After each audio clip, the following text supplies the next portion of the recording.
Hello students. तो function में अपन ने लास्ट टाइम पे अलजेब्राइक फंक्शंस के कुछ स्टैंडर्ड केसेस देख लिए थे एंड देन आफ्टर ट्रिग्नोमेट्रिक देख लिए थे, है ना। नेक्स्ट जो टर्न है वो है एक्सपोनेंशियल फंक्शंस की। एक्सपोनेंशियल फंक्शंस,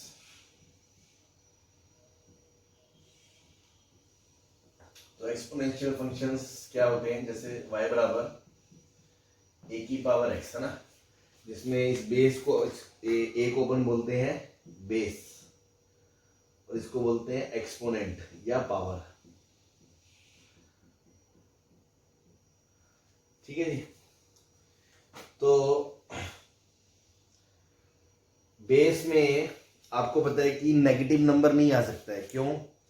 सपोज ए अगर -2 हो गया और अगर x बराबर 1 है तब तो कोई दिक्कत नहीं है, लेकिन अगर x बराबर हाफ हो गया तो ये -√2 हो गया तो नॉट डिफाइंड हो जाएगा। तो इस झंझट से बचने के लिए अपन क्या बोलते हैं कि बेस क्या है, नेगेटिव नहीं हो सकता। ठीक है। ऐसे जीरो का भी लफड़ा है कि जीरो के पावर अगर x 0 हो गया, जीरो की पावर 0, वो भी डिफाइंड नहीं होगा। तो बेस जो है हमेशा पॉजिटिव होता है इस केस में। अब उसमें भी एक चीज है कि अगर a बराबर 1 हो गया ना तो y बराबर 1 हो जाएगा। भाई 1 की पावर कुछ भी करोगे तो उस केस में क्या हो जाएगा, ये नॉट एक्सपोनेंशियल, एक्सपोनेंशियल नहीं रहेगा। ठीक है ना, कांस्टेंट फंक्शन बन जाएगा ये। लेकिन हम किसको डील कर रहे हैं? एक्सपोनेंशियल को। इसलिए हम a को 1 भी नहीं लेंगे। a को नेगेटिव क्यों नहीं लेंगे? क्योंकि things will not defined, things will not defined. तो डिफाइंड होने के लिए और एक्सपोनेंशियल होने के लिए, हालांकि a बराबर 1 पे इसको डिफाइंड होने में कोई दिक्कत नहीं है, बट वो एक्सपोनेंशियल ही रहेगा। हम सिर्फ एक्सपोनेंशियल को डील कर रहे हैं, है ना। तो बस तो दो केस बनेंगे, जब बेस 1 से बड़ा है और जब बेस 1 और 0 के बीच है। ठीक है जी। तो इस केस में y बराबर a की पावर जो x का ग्राफ है वो ऐसा आता है। ठीक है ना। इसमें आप चाहे 2 की पावर x लो, चाहे 3 की पावर x लो, चाहे e की पावर x लो, 5 की पावर x लो, है ना। ये एग्जांपल बता रहा हूं मैं, तो मतलब कोई भी बेस 1 से बड़ा है, 1.01 की पावर x लो, सबकी शेप ऐसी आएगी। x 0 रखने पे सबकी वैल्यू बनाएगी, जब x इन्फिनिटी की तरफ जाएगा तो सबकी वैल्यू इन्फिनिटी की तरफ जाएगी, जब माइनस इन्फिनिटी की तरफ जाएगा तो वैल्यू 0 की तरफ जाएगी, है ना। सपोज मान लो ये है y बराबर 2 की पावर x या e की पावर x, है ना। तो देखो x की जगह अगर -1 रखोगे तो वैल्यू आएगी 1/e, x की जगह -100 रखोगे तो वैल्यू आएगी 1/e की पावर 100। तो वैल्यू छोटी होती होती 0 की तरफ जाएगी, बट कभी 0 नहीं होगी, है ना। तो y इक्वल टू a की पावर जो x है वो ऑलवेज पॉजिटिव होते हैं, ऑलवेज पॉजिटिव होता है ना। नॉन नेगेटिव भी नहीं, स्ट्रेट फॉरवर्ड पॉजिटिव होते हैं। 2 की पावर x, 3 की पावर x, हाफ की पावर x, ये कभी भी नेगेटिव या 0 नहीं होते हैं। तो साफ साफ दिख रहा है जो डोमेन है इसका वो क्या है, r, हमेशा डिफाइंड है। कोई भी x की वैल्यू लो, कहीं कोई दिक्कत नहीं है। और जो रेंज है, रेंज वो है r प्लस, क्योंकि 0 भी कभी नहीं है भाई, 0 के नीचे भी कभी नहीं है, 0 से ऊपर हमेशा हर वैल्यू आ रही है। तो डोमेन ये है, रेंज ये है, रूट कभी भी इसका कोई है ही नहीं, x बिलोंग्स टू 5, कभी 0 होगा ही नहीं है। ठीक है जी। बाउंडेड भी नहीं है क्योंकि ऊपर इन्फिनिटी तक जा रहा है। और जब बेस 1 से छोटा है तो उसकी शेप जो आएगी वो ऐसी आएगी। ठीक है ना। Suppose y is equal to 1/e की पावर x, या इसको हम लिख सकते हैं e की पावर -x। देखो यहाँ जब x नेगेटिव होगा तो वैल्यू पॉजिटिव बढ़ेगी, जब x पॉजिटिव होगा तो वैल्यू छोटी छोटी 0 की तरफ होती चली जाएगी।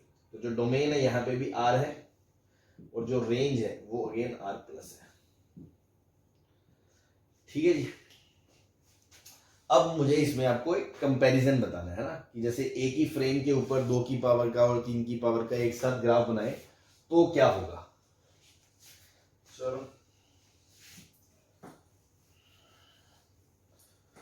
आपने जो पार्टीशन करा था उसको बीच में ही करके रखे जाए, है ना भाई, इसके नीचे उसको चलने दे, उसके नीचे उसको चलने दे। तो इसको मिटा दो मैं।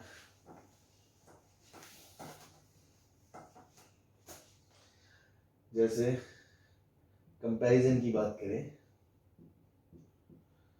तो जब बेस 1 से बड़ा है, ठीक, तो एक बात बताओ, 2 की पावर x, 3 की पावर x, e की पावर x में जब x अगर 1 होगा तो वैल्यू 2, 3 e आएगी। x अगर 2 होगा तो वैल्यू 4, 9 e स्क्वायर आएगी। जब x 0.10 होगा तो वैल्यू सबकी 1 आएगी, है ना। मतलब सभी, मान लो ये ग्राफ मैंने बना दिया किसका, e की पावर x का, तो ये वैल्यू है क्या, 0,1। तो 2 की पावर x का जब मैं बनाऊंगा ना, तो 0,1 तो वो उस पॉइंट पे भी आएगा, लेकिन 0 से जब आगे बढ़ूंगा, सपोज 1 पे गया, तो 1 पे इसकी वैल्यू तो क्या आएगी, e, लेकिन 2 की वैल्यू क्या आएगी, 2, और e होता है लगभग 2.71, तो वैल्यू 2 की कम आएगी। मतलब 0 से आगे आगे कोई भी x की वैल्यू लो, 2 की पावर x की वैल्यू हमेशा e की पावर x से छोटी आएगी, तो उसका जो ग्राफ है ना वो नीचे आएगा ऐसा। तो जो ये वैल्यू है ना, ये वैल्यू होगी 2। ठीक है, जस्ट एक वैसे ही समझाने के लिए बोल रहे हैं, वैसे तो ठीक, कोई दिक्कत नहीं। ठीक है, तो इसको हटा सकते हो। पॉइंट ये था कि 0 के राइट में x पॉजिटिव होगा तो 2 की पावर x 1 से बड़ा होगा, 3 की पावर x भी 1 से बड़ा होगा, पर 2 की पावर x और e की पावर x में कौन बड़ा होगा, जिसका बेस बड़ा है। तो अगर 3 की पावर x की बात करें तो 3 की पावर x और ऊपर होगा, क्योंकि वो e से भी बड़ा है। तो ये किसका ग्राफ है, y बराबर 3 की पावर x, और ये किसका ग्राफ है, y बराबर 2 की पावर x। एक चीज और, 0 से जब पीछे जाएंगे, मान लो -1 रखा x की जगह -1, तो ये आएगा हाफ, ये आएगा 1/3, आएगा 1/, तो देखो डिनोमिनेटर जितना बड़ा नंबर उतना छोटा, तो 1/e और 1/2 में कौन छोटा, 1/e छोटा। मतलब e की पावर वाला ग्राफ नीचे होगा और 2 की पावर वाला ग्राफ ऊपर होगा। तो 0 के लेफ्ट में जितना बड़ा बेस उतना ग्राफ नीचे होगा, तो e की पावर x से 2 की पावर x का ग्राफ ऊपर होगा, तो ये नीले वाला ग्राफ ऐसे ऊपर निकल जाएगा ऐसे।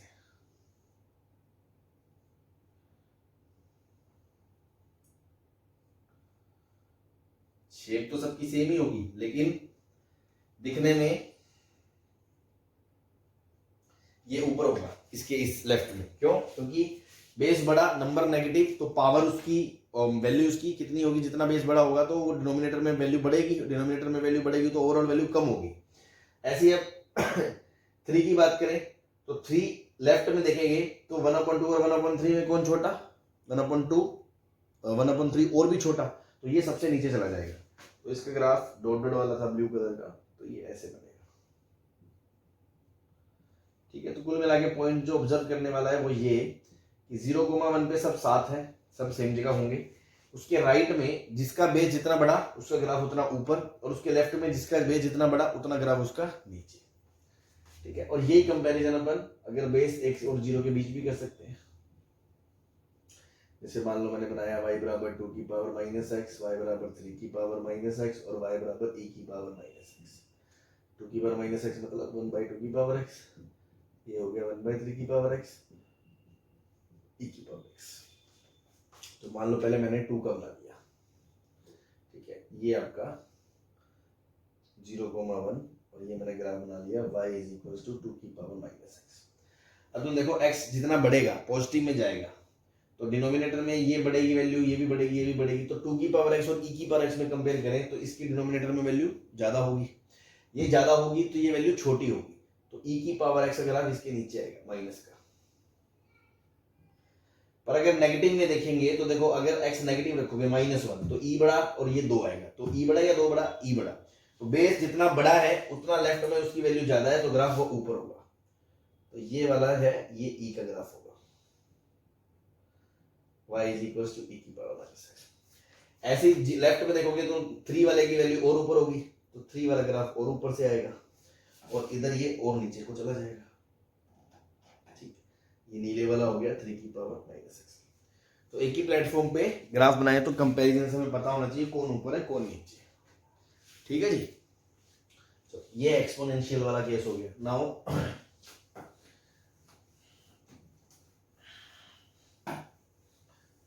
Next is logarithmic functions।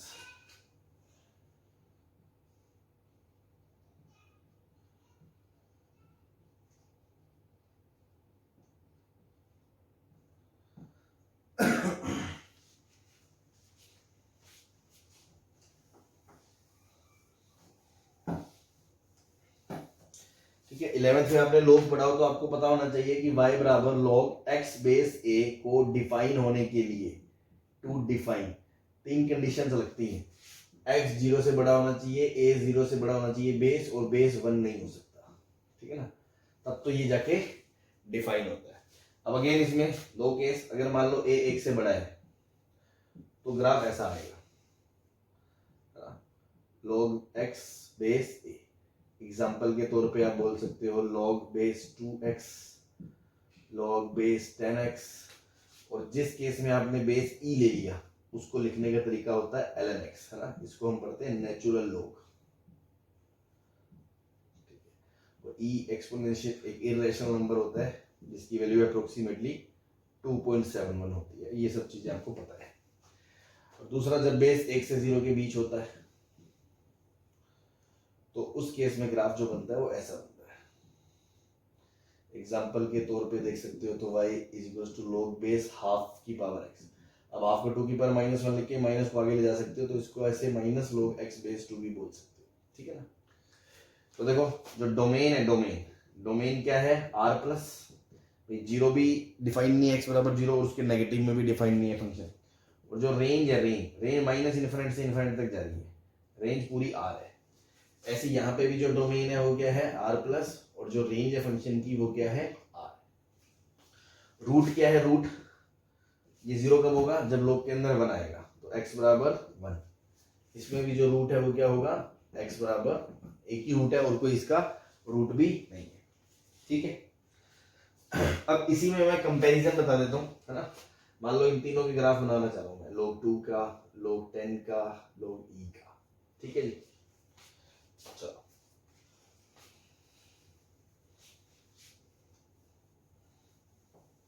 ठीक, मान लो ये log 2 का हो गया, ठीक। अब मुझे log e का बनाना है, तो ध्यान दें ये कोमा 1 कोमा 0 सब पे आएगा ग्राफ, क्योंकि log 1 0 होगा। अब 1 के राइट की बात करते हैं, 1 के राइट और 1 के लेफ्ट में कौन ऊपर कौन नीचे, इस तरह की बात करें, है ना। तो एक बात बताओ, आप कोई वैल्यू लो, सपोज y बराबर 1 ली है मैंने, ये लाइन है, ठीक है। तो ये 1 कब होगा, ये 1 कब होगा, जब आर्ग्यूमेंट 2 होगा, भाई 2 होगा आर्ग्यूमेंट तभी ये 1 होगा, क्योंकि x 2 रखेंगे तो log 2 बेस 2 1 होगा। अब मान लो मैं बनाना चाह रहा हूं log x बेस e का, है ना, ln x का, तो ये 1 कब होगा, जब x e होगा। तो यहां पर तो ये भी था log x बेस e, अब ये 1 कब होगा, जब e होगा। e आपको पता है बड़ा होगा 2 से, तो ये वाला पॉइंट कहां होगा, ये होगा इस पे, e पे 1 वैल्यू 1 होगी। तो यहां से ये चला था और ये आगे जाके 1 हो रहा है, मतलब ये ग्राफ थोड़ा और झुक गया, ठीक है ना। और पीछे से ये ग्राफ फिर ऐसे आएगा, ठीक है ना। तो 1 के आगे जितना बेस बढ़ा उतना ग्राफ नीचे, ठीक है ना। मान लो 10 का बनाओगे तो वो कहां 1 होगा, देखो 10 पे 1 होगा, तो ये ग्राफ और ऐसे बेंट हो जाएगा, और पीछे फिर उतना और नीचे, ठीक है ना। शेप सबकी सेम रहेगी, ठीक है जी। तो 1 के जितना बेस बढ़ा, 1 के आगे उतना वो ऊपर और उतना वो नीचे, और 1 के पीछे उतना वो ऊपर।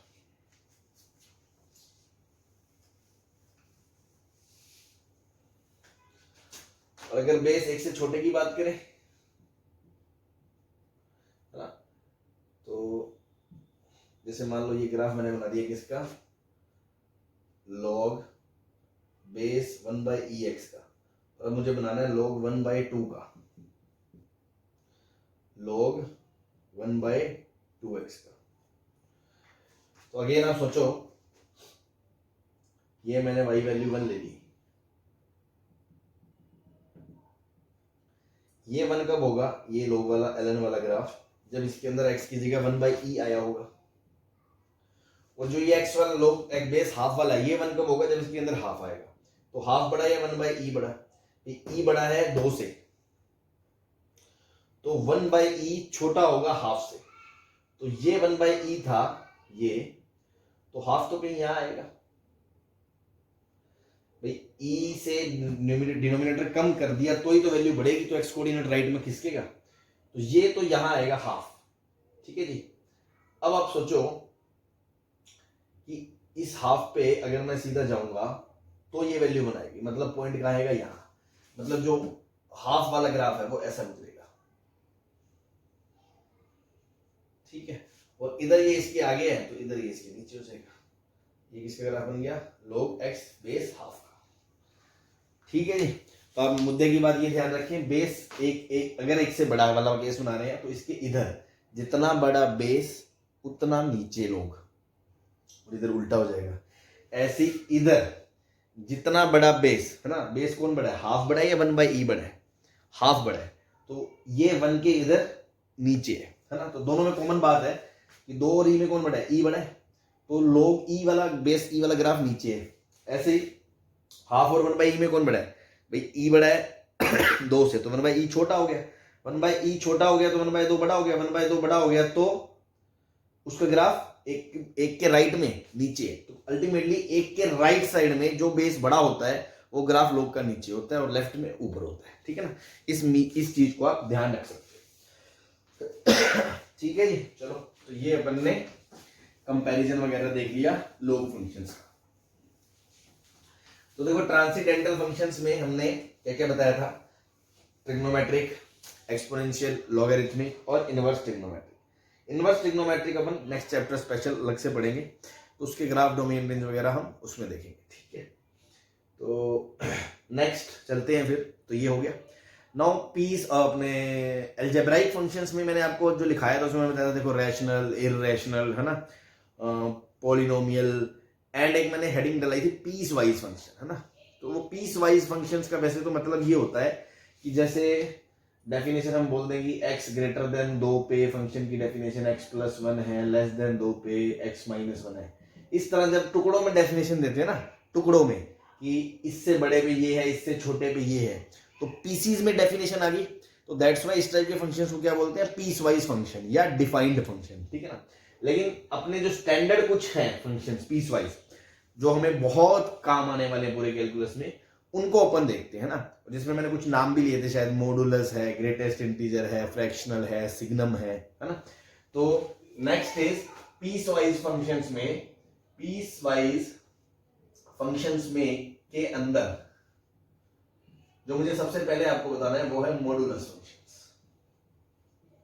ठीक है, हालांकि बेसिक मैथ्स में भी ऑलमोस्ट सारी बातें इस पे मैंने बता रखी है ना, लेकिन फिर भी चलो क्विकली अपन थोड़ा थोड़ा बात कर लें कि y बराबर ग्राफ वगैरह और इन सब पे बात कर लें, बस बाकी सब चीजें तो बेसिक में पढ़ा रखा है। y बराबर मोड x, इसका क्या मतलब होता है कि ये चीज x है जब x 0 या 0 से बड़ा है, और ये चीज -x है व्हेन x नेगेटिव है। इसका मतलब क्या हुआ कि मान लो x 3.5 है, तो जब पॉजिटिव x तो उसकी वैल्यू एज इट इज है, तो y की वैल्यू क्या है, 3.5 है अगर x ये है। और अगर मान लो x -3.5 है तो नेगेटिव है तो ये डेफिनेशन लगेगी, तो माइनस y की वैल्यू क्या होगी, -x, और x की जगह -3.5, अल्टीमेटली 3.5। तो बेसिकली मॉडुलस का जो काम है वो ये है कि ये कभी भी आंसर नेगेटिव नहीं आने देता है। अगर इसके अंदर का इनपुट 0 है तो वैल्यू 0 आ जाएगी, अगर इसके अंदर पॉजिटिव इनपुट कुछ भी नेगेटिव डालोगे तो आंसर पॉजिटिव ही आएगा, है ना। That is modulus of x जो होता है वो हमेशा 0 से बड़ा होता है। ठीक है, ये सब आपको पता है। अब इसके ग्राफ की बात करें तो 0 से बड़ा ये y बराबर x लाइन ऐसे होती है, y बराबर x, लेकिन ये लाइन कब कब वैलिड है, जब फंक्शन 0 या 0 से बड़ा है। तो 0 के लेफ्ट में तो इसको हम बात ही नहीं करेंगे, इसको हटा दो। और -x वाली लाइन ऐसे होती है, y बराबर -x, लेकिन ये कब कब वैलिड है, जब x 0 से छोटा है, तो सिर्फ ये। तो इसको मिलाएंगे तो this will be the graph of modulus of x। इसकी इक्वेशन है y बराबर x और इस वाले पार्ट की इक्वेशन है y बराबर -x। तो देखो अलग अलग पार्ट्स में अलग अलग डेफिनेशन है, पीसीज में डिफाइंड है, that's why they are called piecewise functions. ठीक है, तो ये आपका क्या हो गया, मॉडुलस हो गया। अब इसका डोमेन क्या है, डोमेन R है, कोई दिक्कत नहीं है इसको। अब जो रेंज है, रेंज वो क्या है, क्लोज 0 से इंफिनिटी, यहां से लेके ऊपर तक, नीचे कभी भी नहीं जा रहा। जो रूट है, रूट वो भी क्या है, x बराबर 0। ठीक है, ये सब हो गया। अब इसके अलावा जैसे मान लो मोड के अंदर कोई भी क्वांटिटी आ गई है ना, तो इन जनरल इन जनरल जो डिफाइन करने का तरीका रहता है कि मान लो y के अंदर मॉडुलस ऑफ एफ एक्स आ गया, तो आप उसको कैसे डिफाइन करते हो कि fx when fx is greater than is equals to 0 and minus fx when fx is less than 0।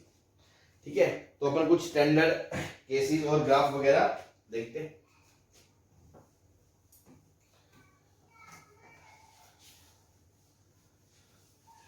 ठीक है, जैसे मान लो क्वेश्चन आ गया एग्जांपल y बराबर मॉड ऑफ x माइनस 2 आ गया, है ना।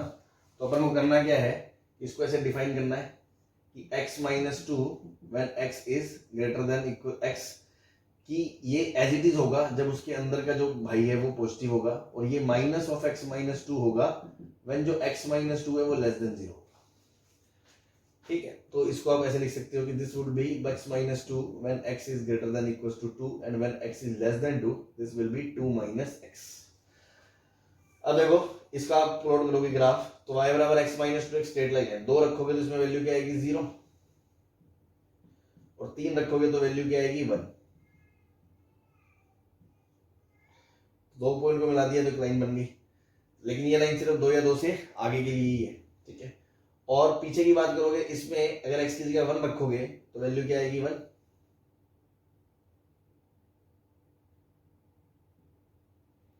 ठीक है, और 2 रखोगे 0, तो ये वाली लाइन आ गई, तो ये ग्राफ बन गया। तो देखो होता क्या बेसिकली, आपको एक चीज ऑब्जर्व करनी है, जैसे y बराबर मोड x था, उसमें क्या था, हमने अंदर वाले का ग्राफ बनाया x का, और उसके बाद जो नेगेटिव वाला पार्ट था उसको उठा के ऊपर घुमा दिया, मतलब इसकी इमेज ले ली इसके अबाउट, x एक्सिस को मिरर मान लो, तो इसकी इमेज ऊपर ले ली, तो वो किसका ग्राफ बन गया, मोड x का, मोड ऑफ fx का। ऐसे ही मान लो अगर मैं सिर्फ y बराबर x माइनस 2 का ग्राफ बनाता, तो वो लाइन आती है ऐसे, तो मैंने क्या करा, इस पार्ट की इमेज ले ली, नीचे वाले पार्ट को ऊपर घुमा दिया, तो ये किसका ग्राफ बन गया, मोड ऑफ x माइनस 2। तो आप इस ट्रिक को भी ध्यान रख सकते हैं, है ना, ग्राफ बनाने के लिए, है ना, क्या, note to make graph of y बराबर mod of fx, first make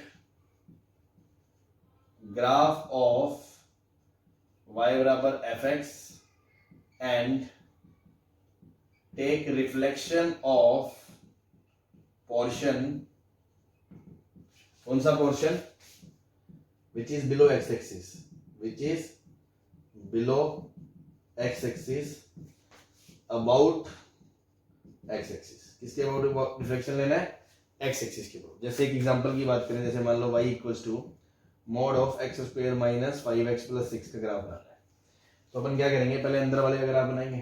तो देखो अंदर वाला आपको पता है क्वाड्रेटिक है, x square minus 5x plus 6 को आप फैक्टराइज करके लिख सकते हो ऐसे, x minus 2 into x minus 3, तो अपवर्ड पैराबोला है ये, है ना, क्वाड्रेटिक ग्राफ आपको आते हैं, अपवर्ड पैराबोला है और उसके रूट्स 2 और 3 है, तो ये ऐसा होगा भाई, ये मिडिल पॉइंट होगा 5/2 पे, और इसकी वैल्यू क्या होगी वो आप रख के देख लो, 5/2 रखोगे जब इसमें x की जगह, तो 5/2 माइनस 2 हाफ, और ये माइनस हाफ, इंटू करोगे तो आएगा माइनस का 1/4, तो ये वैल्यू आएगी आपकी माइनस 1/4। अब हमने क्या बोला, इस किसका ग्राफ बनाना है, मोड का, तो मोड का ग्राफ बनाने के लिए जो नीचे वाला पार्ट है इसकी मिरर इमेज ले लो ऊपर, तो ये वाला माइनस 1/4 तो जो था वैल्यू वो कहाँ आ गई, 1/4 पे, और इसको हटा दो बस, तो ये किसका ग्राफ बन गया, मोड ऑफ दिस, नीचे के ग्राफ को ऊपर ले गए। अब जो पॉजिटिव वाला पोर्शन है वो तो एज इट इज है, x square minus 5x plus 6, ये भी इसकी इक्वेशन के है, x square minus 5x plus 6, ये पार्ट नेगेटिव था जो ऊपर आया है, तो वो minus of x square minus 5x plus 6 रहा होगा। ठीक है ना भाई, अगर डिफाइन करके लिखो तो आप ऐसे ही तो लिखोगे कि x square minus 5x plus 6 as it is, जब ये पॉजिटिव है, और ये पॉजिटिव कब है, माइनस इनफिनिटी से 2 यूनियन 3 से इनफाइनाइट, तो x belongs to minus infinite से 2 क्लोज यूनियन 3 से इनफाइनाइट, और अगर x 2 से 3 के बीच में है तो वो नेगेटिव है तो उसके आगे एक माइनस लग जाएगा, तो x square minus 5x plus 6। तो लोग पहले ये करते हैं फिर वो करते हैं, तो हमने इसका शॉर्टकट ढूंढ लिया, क्या, अंदर वाले का ग्राफ बनाओ और नीचे वाले पार्ट को उठा के ऊपर कर दो, इमेज ले लो उसकी, तो डायरेक्ट ही आपका ग्राफ बन जाएगा। ठीक है जी, चलो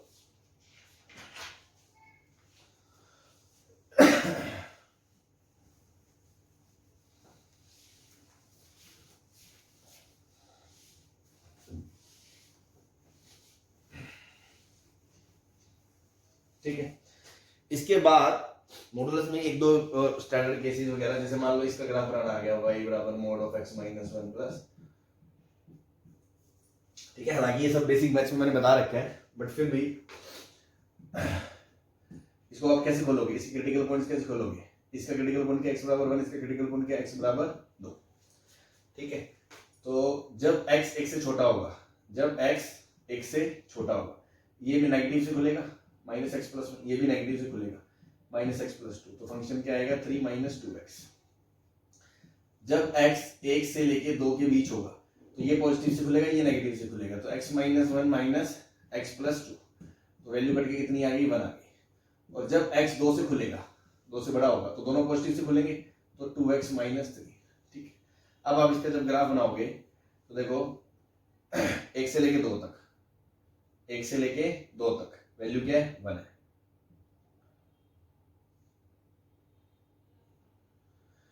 2 के बाद ये वाली लाइन है, तो इसमें मान लो 3 रख दिया, 3 रखोगे तो वैल्यू क्या आएगी 6 माइनस 3, इन दोनों को मिला दिया, लाइन आ गई। ऐसे ही इसमें 0 रख दिया तो वैल्यू क्या आएगी 3। ये ग्राफ बन गया। तो ये कैसा ग्राफ बना, ऐसा बोट शेप, है ना। तो जब भी, है ना, जब भी दो मोड के बीच में प्लस साइन हो and coefficient of x in both mode equal हो, तो बोट शेप ग्राफ बनेगा, तो बोट शेप बनेगा, ठीक है ना। ध्यान रखना इस चीज को। जैसे मान लो कल को मैंने कहा कि y बराबर 2x minus 1 plus 2x minus 3, तो आपको पता है दोनों के बीच मोड है, बीच में प्लस है, सीधा बोर्ड क्या करना है, ये दो बोर्ड के किनारे, है ना, गाड़ने हैं पिलर, तो वो क्या क्या होंगे, जब ये 0 होगा x बराबर हाफ, और जब ये 0 होगा x बराबर 3/2, तो हाफ और 3/2। अब किसी भी एक को रख के वैल्यू रख दो, हाफ मान लो रख दिया तो ये तो 0 हो गया, इसमें हाफ रख दिया तो कितना आ गया 2 आ गया, तो वैल्यू कितनी आ गई 2। तो हाफ से लेके 3/2 तक 2। अब उसके इधर बोर्ड ऐसे और इधर बोर्ड ऐसे, तो 3/2 के आगे दोनों मोड प्लस से खुलेंगे, प्लस से खुलेंगे मतलब 4x माइनस 4, और इसके पीछे दोनों मोड माइनस से खुलेंगे, दोनों मोड माइनस से खुलेंगे मतलब 4 माइनस 4x। बस सीधा फट से 1 सेकंड के अंदर अपन ने इसका ग्राफ बना देना है, ठीक है। लेकिन लेकिन लेकिन लेकिन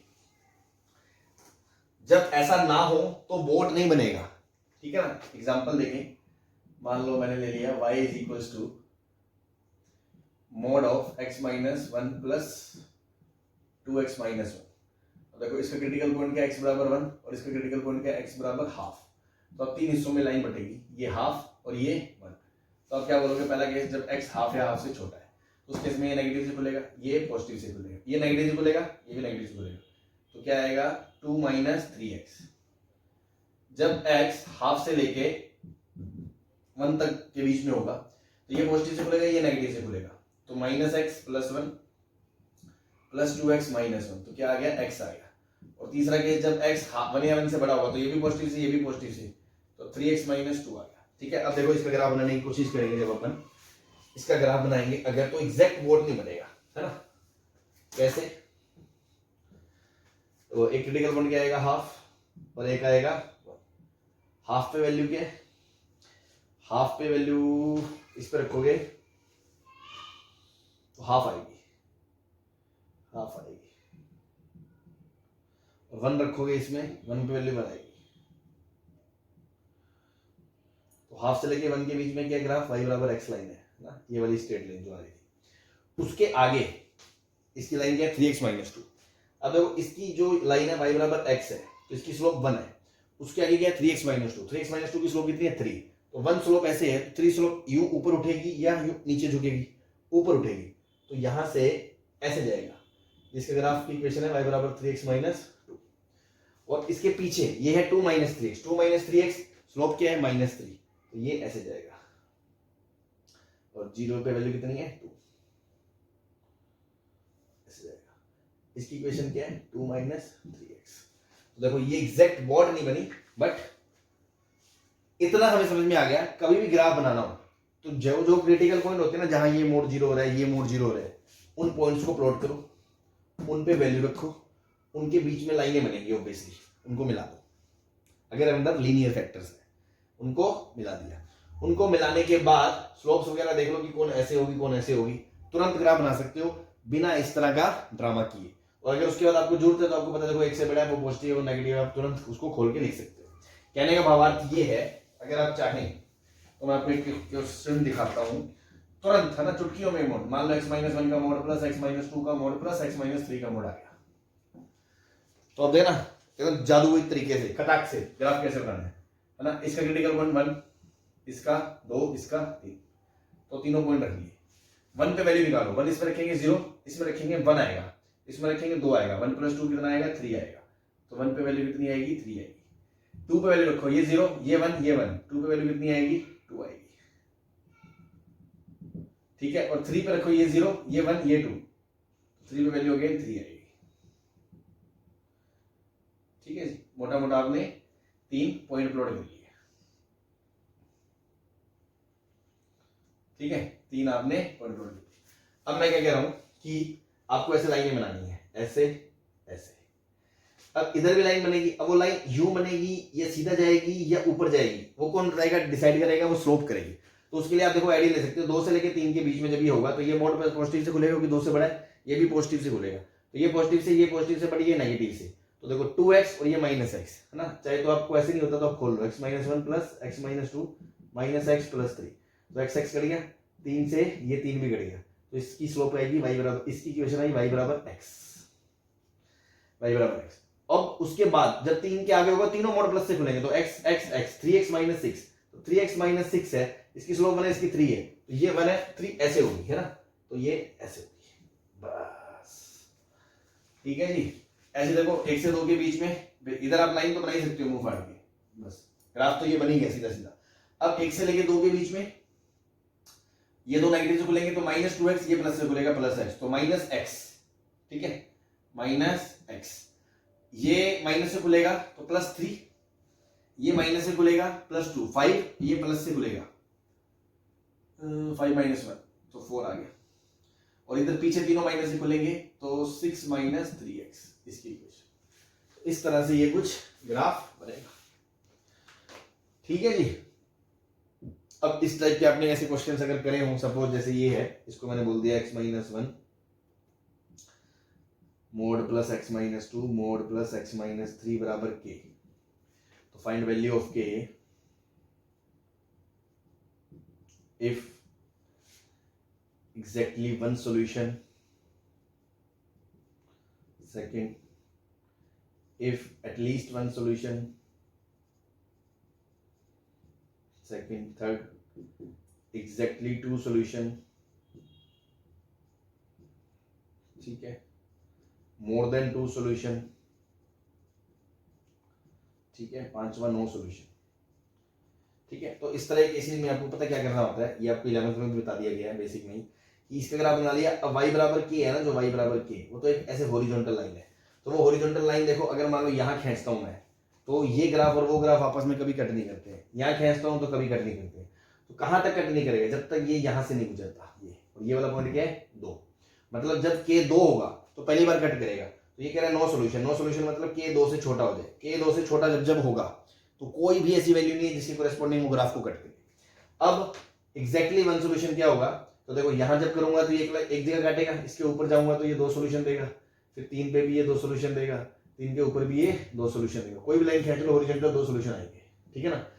तो एग्जैक्टली वन सोल्यूशन कहां आ रहा है, जब k बराबर क्या है 2, k बराबर क्या है 2, एटलीस्ट वन सोल्यूशन मतलब कम से कम एक सोल्यूशन आ जाए, तो एक या एक से ज्यादा, तो ये भी चलेगा k 2, क्योंकि यहाँ एक सोल्यूशन आ रहा है, और उससे ऊपर कोई भी वैल्यू ले लो, कोई ना कोई सोल्यूशन तो आ ही रहे, तो एटलीस्ट वन सोल्यूशन मतलब k = 2, एग्जैक्टली 2 सोल्यूशन, तो देखो k 2 से बड़ा कोई भी वैल्यू ले लो, 2 ना होना चाहिए बस, 2 के ऊपर कोई वैल्यू ले लो, 2 ही सोल्यूशन आएंगे, तो इसका आंसर आएगा k > 2, और मोर देन 2 सोल्यूशन तो k बिलोंग्स टू 5, क्योंकि कभी भी ऐसा नहीं होगा कि 3 सोल्यूशन आ जाए 4 सोल्यूशन आ जाए। तो इस तरह की चीजें आपने आई होप करी होंगी, तो बस वो आपको रिकॉल करवा दी, ठीक है ना जी। तो बस ये मॉडुलस का हो गया कि अल्टीमेटली इस तरह के केसेस है तो आपको देखो ऐसे झंडे गाड़ के बनाना पड़ेगा, है ना, 2 है बोट शॉर्ट, और या फिर पूरा डिटेल में इसको एक्सप्लेन करो, डिफाइन करो, केसेस बनाओ, उसके बाद आप कर लो। जैसे अगर अंदर क्वालिटी वगैरह आ गई, अगर सिंगल मोड है तो हमने क्या बोला, अंदर वाले का ग्राफ बनाओ और सीधा उसको नीचे वाले को उठा के ऊपर कर दो। जैसे मान लो y बराबर मोड ln x का ग्राफ बनाना हो गया, तो ln x का ग्राफ कैसा होता है, ऐसा। मोड ले लोगे तो हो गया, खट से इसकी इमेज ऊपर बना दी, बस इसकी टांगे ऊपर उठा दो, बस बन गया ये। ठीक है जी, तो this is all about the graph of the modulus. Next जो है वो है सिग्नम फंक्शन।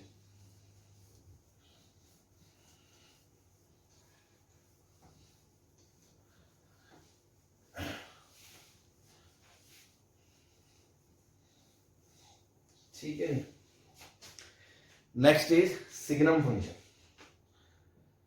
साइन फंक्शन भी बोलते हैं इसको, साइन, सिंगम नहीं है ये, है ना सिंगम फंक्शन, ठीक है ना। चलो सिंगम से याद कर लो, कैसे मर्जी कर लो, याद रहना चाहिए ना। तो इसको ऐसे लिखते हैं हम, y is equals to signum of x। तो ये भी पीस वाइज फंक्शन है, तो इसको डिफाइन कैसे किया जाता है, ऐसे किया जाता है कि ये जब x पॉजिटिव होगा, जब x नेगेटिव होगा तो इसकी वैल्यू -1 होगी, जब x 0 होगा तो इसकी वैल्यू 0 होगी, और जब x पॉजिटिव होगा तो इसकी वैल्यू 1 होगी। कुल मिला के ऐसा समझो ये एक ऐसी मशीन है जिसके ऊपर सिग्नम लिखा है, सिग्नम लिखा है, कि जो आने वाला इनपुट है x, ये उसका थोड़ा स्कैन करेगा, ये बोलेगा अच्छा पॉजिटिव है तो आंसर देगा 1, और अगर x 0 हुआ तो आंसर देगा 0, और अगर नेगेटिव हुआ तो आंसर देगा -1। बस ये 3 ही आंसर देगा हमेशा, और कोई नहीं देगा। ठीक है, तो डोमेन का तो कोई लफड़ा ही नहीं है, कोई भी रियल नंबर है सबको अलाउड करेगा, है ना। तो डोमेन क्या हो गया R, और रेंज के अंदर ये 3 ही एलिमेंट आएंगे, तो 3 एलिमेंट तो ऐसे लिखेंगे करली ब्रैकेट में, क्योंकि कोई इंटरवल तो है नहीं। ठीक है, और रूट क्या है, 0 कब होता है, जब x बराबर 0 होता है, एक ही रूट है। ग्राफ बनाओगे तो ऐसा बन जाएगा, बस 0 पर वैल्यू क्या है 0, 0 पे वैल्यू 0, 0 के बाद वैल्यू क्या है 1, तो यहाँ ओपन देके यहाँ 1, और 0 से पहले वैल्यू क्या है -1, यहाँ 0 से पहले -1। तो this is the graph of signum x। इसको लिखने का एक और तरीका भी है, ऐसे भी लिखते हैं इसको, mod x upon x when x is not 0 and 0 when x is 0, ऐसे भी लिख सकते हैं, एक ही बात है। इसका मतलब भी तो देखो भाई 0 है तो वैल्यू 0 है, जब 0 नहीं है तो इसको कोई दिक्कत नहीं है, तो इसकी डेफिनेशन ये है। अब उसमें x अगर पॉजिटिव होगा तो mod x पॉजिटिव खुलेगा एज इट इज xx, तो x बाय x कट के 1 आ जाएगा, और अगर x नेगेटिव होगा तो ऊपर वाली चीज -x आएगी, और x कट के -1 आ जाएगा। तो मतलब इसको और इसको क्लब करके आप ऐसे लिख सकते हो, ठीक है, ताकि गरीब आदमी को थोड़ा सा धोखा दिया जा सके कि यार ये सब क्या हो गया ना, दुनिया तो नहीं लुट गई। ठीक है जी, तो ये सब है। अब मान लो सिग्नम के अंदर कुछ और आ गया, उसका ग्राफ कैसे बनाना है, तो अगेन बेसिक से सोचोगे। जैसे मान लो क्वेश्चन आ गया y बराबर सिग्नम ऑफ x -3 आ गया, तो आप यही तो सोचोगे कि भाई इसके अंदर वाली चीज उसको आप समथिंग बोल दो, कि समथिंग है ये, तो अब वो समथिंग अगर 0 है तो आउटपुट 0 है, भाई ये तो आने वाले समथिंग का चेहरा स्कैन करेगा। अगर वो पॉजिटिव है तो आंसर 1 है, अगर वो नेगेटिव है तो -1 है, अगर वो 0 है तो आंसर 0 है। तो बेसिकली आप ये चेक कर लो x -3 0 कब है, तो आपको पता चलेगा x बराबर 3 पे है। तो x -3 पॉजिटिव कब है, तो आपको पता चलेगा x ग्रेटर देन 3 पे है। और x -3 नेगेटिव कब है, तो ऑब्वियसली x 3 से छोटे पे है।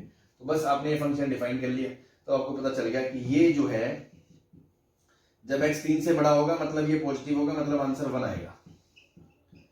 जब x 3 होगा मतलब ये 0 होगा, मतलब आंसर 0 आएगा। और जब x 3 से छोटा होगा तो मतलब ये नेगेटिव होगा, मतलब आंसर -1 आएगा। तो इसका ग्राफ बनाने के लिए क्या करोगे भाई, इसका ग्राफ बनाना होगा तो क्या कर लेंगे अपन, इसका ग्राफ बना दोगे। 3 पे वैल्यू 0 है, 3 के आगे 1 है, और 3 के पीछे -1 है, बस बन गया। रेंज अगेन वही 1 0 -1। हाँ जी, ठीक है। चलो मान लो क्वेश्चन आ गया नेक्स्ट इसी में, y is equals to signum of x -1 upon x -2। तो पहले तो आप इसका डोमेन लिखोगे, सिग्नम के डोमेन को तो कोई दिक्कत नहीं है, सिग्नम की तरफ से तो सब अलाउड है। अब अंदर वाली पार्टी से पूछेंगे, अंदर वाली पार्टी क्या चाहती है कि जो डोमेन है उसमें x 2 नहीं आ सकता। तो जो डोमेन है वो क्या हो, क्योंकि डिनोमिनेटर को दिक्कत हो जाएगी, तो डोमेन में क्या आएगा, r में से 2 हटाना पड़ेगा। ये तो पहली चीज होगी। नाउ अब अंदर वाले पार्टी पॉजिटिव कब है, नेगेटिव कब है, जीरो कब है, क्योंकि उसी का थोड़ा देख के सिग्नम अपना आंसर देगा। अरे अच्छा अच्छा अच्छा पॉजिटिव आ रहा है, पॉजिटिव आ रहा है, लो इसको 1 दे दो, है ना, और नेगेटिव आ रहा है -1 दे दो। तो अगेन सारा तामझाम इसको डिसाइड करना ये पॉजिटिव नेगेटिव कब है। तो अगेन ये तो इनइक्वालिटीज का पार्ट बन गया। तो x-1/x-2 जीरो कब है, सॉल्व कर लो वेविकर मेथड से। इसका क्रिटिकल 1, इसका क्रिटिकल 2, प्लस माइनस प्लस, क्योंकि कोफिशिएंट पॉजिटिव है तो राइट में मुंह फाड़ के प्लस लगा सकते हो, प्लस माइनस प्लस। तो यहां से x क्या आ गया, x बिलोंग्स टू -∞ से 1 ओपन यूनियन 2 से इंफिनिटी। ये कौन सा हिस्सा आ गया जब x पॉजिटिव। तो देखो x-1/x-2 पॉजिटिव कब है, यहां। x-1/x-2 जीरो कब है, जब x क्या है, 1 है। और जब x-1/x-2 नेगेटिव कब है, तो देखो यहां से आ जाएगा 1 से 2 के बीच। हाँ भाई, तो ये आ गया। तो अब इसका ग्राफ बना लेते हैं। तो देखो 1 से लेके 2 तक ये नेगेटिव है, तो वैल्यू क्या आएगी, -1। ये 1 है, ये 2 है, तो 1 से लेके 2 तक के बीच में वैल्यू -1 है। एग्जैक्ट 1 पे वैल्यू क्या है, 0। 1 के पीछे और 2 के आगे यहां तक ये वैल्यू क्या है, +1, क्योंकि ये पॉजिटिव है। तो ये -∞ से 1 तक और 2 से लेके आगे तक इसकी वैल्यू +1 है। और 2 पे डिफाइंड ही नहीं है, बस। तो 2 पे कुछ नहीं है ना। ये 2 के राइट में फंक्शन की वैल्यू ये है, 2 के लेफ्ट फंक्शन की वैल्यू है, और 2 पे नहीं है, इसलिए मैंने डार्क सर्कल नहीं करा, है ना। जैसे यहाँ डार्क है वहां नहीं करा, बस ये इसका ग्राफ बन गया। और इसकी रेंज में देखो 0 भी आ रहा है, 1 भी आ रहा है, -1 भी आ रहा है। अब इसका मतलब ये नहीं है कि आप सोचो कि हमेशा ही आएगा भाई, वो तो उसके अंदर की क्वांटिटी तीनों चीजें होगी, पॉजिटिव नेगेटिव जीरो, तो ही आएगा, अदरवाइज थोड़ी आएगा। जैसे मान लो क्वेश्चन है y = signum of x² + x + 1। तो आप देखोगे x² + x + 1 का साइन देखोगे, तो देखो ये क्वाड्रेटिक है, इस क्वाड्रेटिक का d निकालो, वो <0 है, 1 - 4ac, और a > 0 है। और आपको पता है जब d <0 a > 0 तो ये क्वाड्रेटिक हमेशा ही ट्रू होती है, हमेशा ही पॉजिटिव होती है हर x के लिए। तो ये तो हमेशा ही पॉजिटिव है, इसके अंदर का तामझाम। तो उसके अंदर जो भी इनपुट आ रहा होगा वो देखेगा पॉजिटिव पॉजिटिव पॉजिटिव, बस आंसर हमेशा बनाएगा। तो ये तो कुछ भी नहीं लिखा, y = 1 लिखा है। तो इसका ग्राफ क्या बनाओगे, ये लो बन गया y = 1, ये इस फंक्शन का ग्राफ बन गया। तो इसकी रेंज बताओगे, रेंज तो क्या है, एक ही एलिमेंट है उसके अंदर 1, है ना। तो जरूरी नहीं है कि हमेशा सारे एलिमेंट है, ठीक है। तो आई होप इस तरह आप सिग्नम के फंक्शंस के केसेस वगैरह कर लोगे, तो ठीक है। बाकी जो बचा है अपना ग्रेटेस्ट और फ्रैक्शन वगैरह पीस वाइज में, उस पर बात अपन नेक्स्ट क्लास में करते हैं। Okay, thank you.